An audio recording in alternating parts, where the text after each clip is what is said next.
All right. Hey, everyone. It's Paul with Investment Tuesday, being recorded on Monday morning. So, any dramatic events that happen between Monday morning and Tuesday when this is released, you know, I didn't know about it, so I couldn't put it into the video. But today I'm going to do something that it's a little bit complicated, and but important. And when I do these videos, I always think from my perspective, what would I want to know if I was you? And I know that people just want stock picks, but sometimes it's important to know what's going on underneath and behind the scenes. And today I want to lay out what I think is an important event that is going to happen this year. And as that happens, it's going to lead to a whole series of changes. And I think my very first time, I don't think I've ever done this before, I actually used AI, artificial intelligence, Grok AI, to actually scenario play what would happen if this occurred. It obviously hasn't occurred yet, but the signals are that this is going to happen. And when this happens, definitely it is going to change markets, but it does depend on the pace at which it happens. And yeah, that would be the critical factor. If it happens very quickly, it's going to obviously cause some volatility and some instability. If it happens slowly, then we should just see a shift. Which way is going to happen? Well, let's talk about it some more, and I'll stop being cryptic, but let me do the things that keep the lawyers fed and happy, which is that this video and the content from ATG Digital is not investment or financial advice. It's presented to you as my opinion, our opinion, my view, my take on the world. Use it as information, engagement, or entertainment. Next, all ATG Digital content may contain errors, oversights, mistakes. Understand that investment operations, buying, selling stock, crypto, options, etc., have significant risks and can lead to the loss of your principal. Next, the owners, employees, contractors of ATG Digital, we own, we trade, we transact in the securities that are mentioned in this video and all content from ATG Digital. Next, we do not take money from company managements or crypto sponsors, token sponsors, to recommend their stocks or crypto tokens for better and for worse. All of our content is independent, our particular point of view. This is all the content we publish. There is the Substack, there is the podcast, there is YouTube that I'm on at the moment, and then social media, X, Instagram, Facebook. Check us out, follow us there. We are active on all these platforms pretty much every week.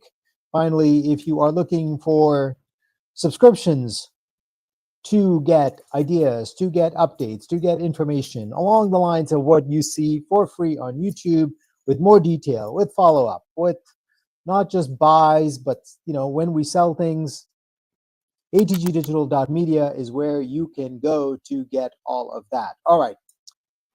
First, I'm going to make this quick because obviously it is night where I am in Southeast Asia. And being away definitely helps me sort of like think a little bit away from just the noise of the market about what stock is going up today. Instead, like a little bit of space to think like a little bit broader, a little bit wider. And looking at bond yields, people are like, what are bond yields? Okay, yield is a fancy word for interest rate, okay?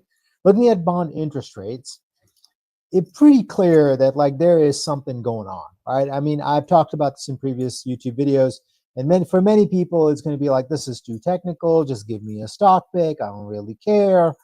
Hey, you're going to have to do the best you can in this scenario. But thinking along those lines, I started to use Grok AI, which is Elon Musk's AI on the X platform.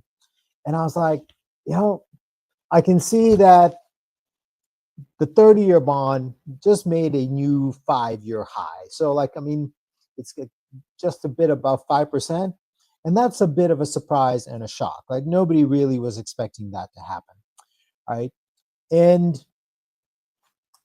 that got me thinking, like, well, why is that going on? Like, I mean, like, what's going on? So let's now get down to why, in my judgment, this is going on. And so I got a lot of this information from Grok AI. I'm going to make this slightly bigger. So there is a kind of like a major event. Is it a crisis? I don't think it's a crisis. Is it going to be like some crash? I don't think so, because it's kind of known. And the Trump administration, and particularly President Trump's secretaries, his name is Scott Bessent, Treasury Secretary Scott Bessent. He's an ex-hedge fund manager. I think he gets what's going on. And they are sort of like setting things up so that this, I mean, it's unlikely it's going to, just pass through perfectly smoothly. But I think they're going to approach it where, at the very least, any instability, any volatility, chaos will be temporary. But this is going on. In other words, the US government needs quite a lot of money, right? Um, we have between 36 and $37 trillion worth of debt, and approximately $8.6 trillion of it, 8.6 trillion. That's like a lot, right? I mean, 8.6 trillion of 36 trillion. So I mean, that's a significant part of the debt has to be refinanced this year. I mean, we're already in June, and this year. So that is a lot of money. But it's not just the US government that needs money. The European Union needs money, about under 4 trillion. Japan needs about 1 trillion, and China needs 3.8 trillion. In other words, we've got all the major world economies, the United States, the European Union, Japan, China, all needing to fund very large debt needs. They're, in total, you can see the total calculation is about $17 trillion. $17 trillion. 17 trillion. So if you think like that, well, like, okay, then it starts to make more sense. And I'm going to start to share this tab with you. So these are, as you can see, a lot of bond yields, interest rates. We've got the 30-year bond, which is in blue. Then we've got the 10-year bond, which is in green. 1-year bond, which is in orange. And then the 90-day T-bill, which is in red. So this is all the interest rate records since 1990, and you can see all the various movements for the last 35 years. You'll see the period down here between 2008 all the way till 2021, when interest rates are, for the most part, at ridiculously low rates, about 0, 1%. I mean, there's a period from 2016 to 2019 when they're up, but they crash back down in 2020 during COVID. And then you can see the precipitous, big word, a rise in interest rates after we get the blowout inflation, after the federal government decides they're going to send checks to everybody. The Federal Reserve prints or issues, I don't know, trillions of dollars in cash. Inflation blows out, and the Federal Reserve increases rates. And this is where we stand today. So you can see that the 90-day Treasury bill rate, which more or less is a good proxy, meaning substitute example for Fed funds, which is controlled by the Federal Reserve. That's about about 4.2%. The 1 year, which would be, like that's 4 times the Treasury rate, that's at 4.1%. The 10-year bonds at 4.4%, and then the U.S. 30-year Treasury yields at about 5%, right?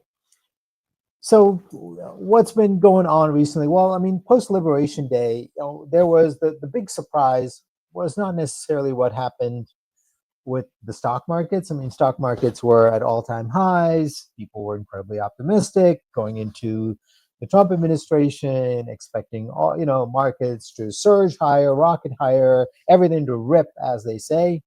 And so, not particularly surprised that into a little bit of a shock regarding the tariff rates, that they were going to be global for all kinds of for every country, etc. That was a bit of a shock, so not a surprise there. But the bigger surprise really was the surge in long-term bond yields. Like this movement here, that was a surprise, right? And one of the things that was rumored during that time was that that various strategies implemented by hedge funds, et cetera, had blown up. There were rumors that China had stopped buying, Japan had stopped buying, government bonds. All turns out to be mostly untrue. What does turn out to be true is that there are just far fewer buyers of 10-year bonds and 30-year bonds. People essentially don't want to lend money out for 10 years or for 30 years. And the basic reason is that people generally believe that looking out 10 years, so what, 10 years from now is 2035, 30 years from now is 2065, they all seem to generally be of agreement that the value of $1 is going to be worth less by enough that they are reluctant to buy debt from the U.S. government and truthfully from the Japanese central bank or issued by the European Union. Pretty much everyone thinks that there's going to be inflation around the world, and the value of paper money, fiat money, whatever you want to call it, is generally going to be worth less in a long-term time frame. This is problematic when you have this, which is that the US government needs to sell 8.6 trillion. 8.6 trillion. European Union needs to sell nearly 4 trillion. Japan, a trillion. China. If nobody wants to go long, in other words, nobody wants to buy 10-year, 30-year, you can't really issue just 1 year debt. I mean, that's in other words, you're going to completely screw up the what's called the term structure of U.S. debt. There's just simply going to be too much debt that's going to be needed to be rolled over or essentially refinanced every single year, and it's going to cause a rolling crisis from year to year. So something is, in my judgment, going to give. There's this. What's going on is signaling, in my judgment, that long-term bond yields need to go higher. If I were to guess, and just looking at this chart, I would guess we're already back for short-term yields to where we were at the peak prior to the global financial crisis that happened in 2008. So you can see I'm circling right over here. Let me see, does my circling show up? I think it does. Over here, long-term bond interest rates, yields are also approximately where they were. And if that's not enough, I mean, in other words, you know, interest rates in 2007 when they peaked were somewhere around where we are today. I mean, what the blue line I said is the 30-year treasury. You can see the blue line here. It's not so different than where it is over here. So the green line is the 10-year. If bond investors are telling you that's not enough, it's got to go higher, right? And while a technical analysis like this, in other words, using charts to determine rates, you can question it. My experience is that when you start to see like a 5-year high hit, like what we have for 30-year bond, it tells you that another high is coming. And that Also, markets tend to overreact on one side and then come back to some sort of like stability level. So my bet is that we are going to overreact to this because we have all of these bonds that have to be sold, and so interest rates are going to have to spike up a little bit, to sort of like get people to buy. I mean, the US government needs to sell 30-year bonds. The US government needs to sell 10-year bonds. How do you do that? Well, I mean, last week I laid out how they're definitely, setting up the banks to buy them. They are likely to incent insurance companies to do it, but it's not going to be enough. They have $8.6 trillion that they have to fund. It's not going to be enough. They need, they'll likely need like a lot of help, right? I mean, they need interest rates to go up a little bit. They might need the Fed to monetize some of the debt. Where will interest rates go?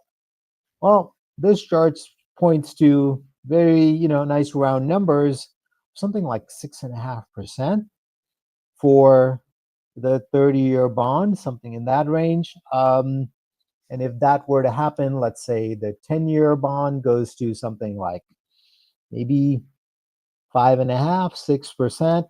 I think at those rates, there will be more willing investors that want to buy debt from the United States, and it would give a sufficient reward to bond investors for taking on potentially higher inflation into the future. I mean, to make a 30-year bet, right? I mean, it's a big deal, right? So that's what I believe is going to unfold somewhere in the second half of 2025. Most people are going to be skeptical because they're like, well, Paul, if that's what's going to happen, why hasn't it happened already? Well, that's always the $1 million question before anything happens. Why hasn't it happened already? I don't know why it hasn't happened already, but my judgment, if you're looking at what has been going on since this Liberation Day, um, the bond markets are signaling they do not want to buy the debt that is being issued by governments worldwide for anything more than, let's say, 1 year to 2 years. I mean, they can sell debt for that time frame. There seems to be no problem with that. But much past that, they're like, yeah, I don't really want to lend you money. So the nature of markets is that, well, they adjust to demand and supply. So if there is an extraordinary supply of bonds, and no one wants to buy, then interest rates need to go higher until bond buyers are sufficiently happy to take this in. So under that scenario, yeah, I mean, these are reasonable targets. 6.5% likely for the 30-year bond, 5.5%, maybe near 6 for the 10-year bond, at least for a short period of time before they likely come off, the overreaction. But the markets, of course, are going to react to those rates. They're not going to be like, well, we think this is temporary. So I used Grok AI to sort of like scenario play this, right? This is, one of the great benefits of AI. For me to do this in another time, I would need a whole set of analysts that would need to go and research these numbers, crunch these numbers, and build models. But with AI, you can just put this out there. So I asked Grok AI, what would happen to junk bond yields if the 30-year Treasury hit? And I picked junk bonds just because that's the lowest quality bonds, and I wanted to see, like, okay, because for someone that invests in markets, the risk in a junk bond approximate the risks in stocks.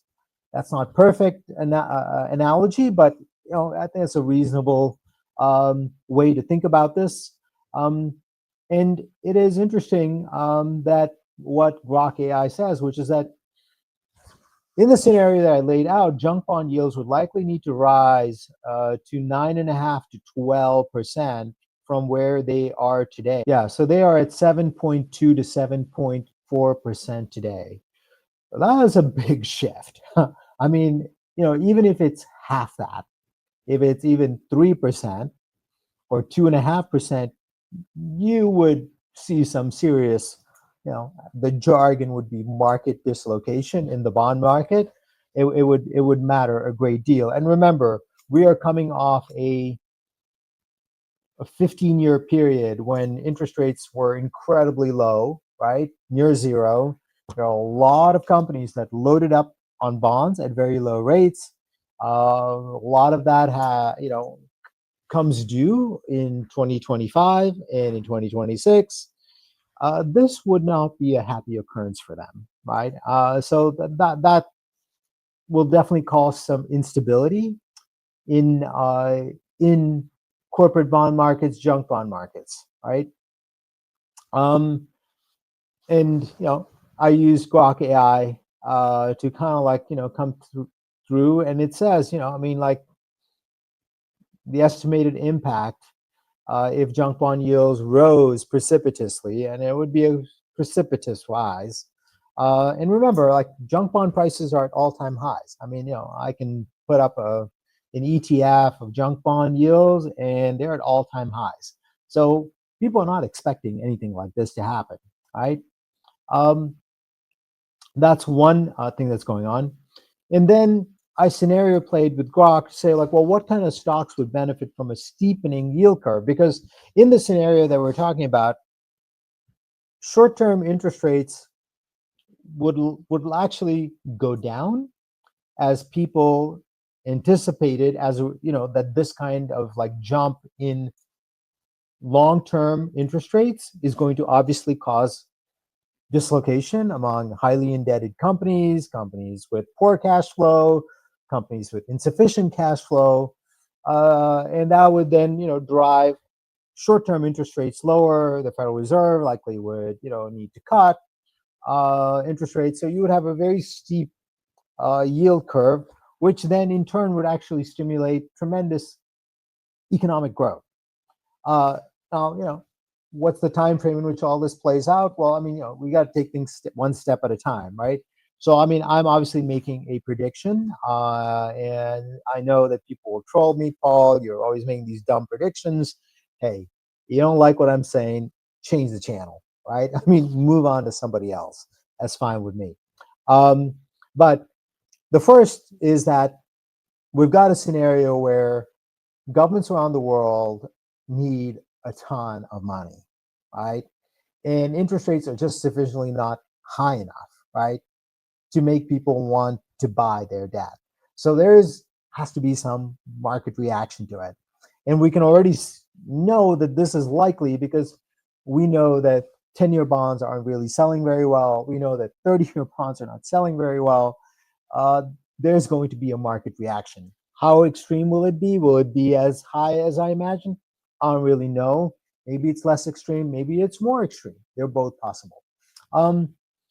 But that would then eventually lead to a very steep yield curve, which is very positive for markets, very positive for the economy, and it would benefit particular types of companies like banks that thrive in a steepening yield curve because they borrow at short-term rates and they can lend at long-term rates. So imagine a world in which short-term interest rates are, let's say, 2.5%, 3%, and long-term rates they settle out, let's say, somewhere between, the 30-year bond settles out between 5 and 6%.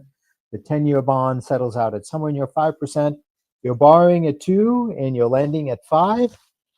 Yeah, that's a very wide spread. The banks are going to make a lot of money. And Grok very correctly analyzes, says, yeah. It also says that a steepening yield curve reflects optimism about economic growth and cyclical sectors. So automakers, Tesla, industrials, chemical and commodity companies will do well. It also says value stocks, which, in other words, companies that have predictable cash flows, consistent cash flows, current cash flows, will outperform in that environment. And then high valuation stocks, right? I mean, so things trading for 25 times PE, 30 times PE, or 15 times or 20 times sales, those would struggle. And this is, pretty standard market analysis. Energy stocks would benefit.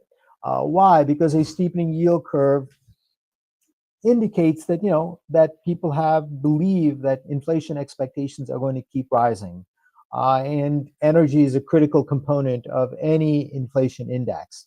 Small cap stocks would benefit, because generally smaller companies, especially in the current environment where we've got the trade war, we've got reshoring, all of these things, we generally are going to go through smaller and mid-sized companies. Yeah, they will benefit from the stronger economic growth. So that's the scenario. Um, I went through some other scenario analysis for corporate bonds. Bonds would obviously struggle. Companies that have a lot of debt would struggle. Bottom line, I asked Grok to summarize all this. Um, Junk bond yields with 30-year treasury at 6.5 would cause serious dislocation on junk bonds. So there's many people that have bought junk bonds for the last 10, 15 years because they have very high yields. They would face a very significant decline, right? Bonds in general would struggle. Corporate bonds, which currently have interest rates of 5.2 to 5.6%, if we went up to 7 or 8%, that would be very rough for them. And then all the types of stocks that I mentioned that would benefit from this scenario coming through. Now, many people, maybe you, are maybe like, well, Paul, this all sounds very esoteric, very complicated, all these things. Just go back to this, yeah? Just go back to this, right? 8.6 trillion, folks. 8.6 trillion needs to be funded just by the United States alone, right? Every economy around the world is highly indebted, right? Every government around the world is highly indebted. And there are a lot of companies that have taken advantage of low interest rates for the last 15 years, loaded up with debt. So there's a lot of demand for debt to be refinanced. Demand and supply, right? I mean, interest rates are the price of money. If everybody needs money, right, and interest rates are too low, where people are like, I don't really want to lend you money at 4% or 5% or 5.5%, it's got to blow out to something where demand meets supply. And at that point, investors come in and be like, yep, that's a good deal for me. I'm willing to buy. That is the critical catalyst here, right, for this to happen. Is it guaranteed to happen? No. I mean, there are other alternative scenarios, which is that maybe the Fed does, crazy levels of quantitative easing again. Um, that's possible. However, seems unlikely in the sense that we can see that the U.S. government is making accommodations for banks and insurance companies, et cetera, to buy debt. Uh, the Federal Reserve obviously also has to try and preserve the value of the dollar to some extent. I mean, that's one of its jobs. The US government doesn't want the dollar to depreciate, be devalued by such a significant amount that it loses all its status in the world. So we're going to see some reaction. I mean, maybe 6.5% is too high. Maybe it's just 6%, but even that would cause significant reaction to the entire structure of markets today, where people are huddled into the S&P 500 at record high valuations.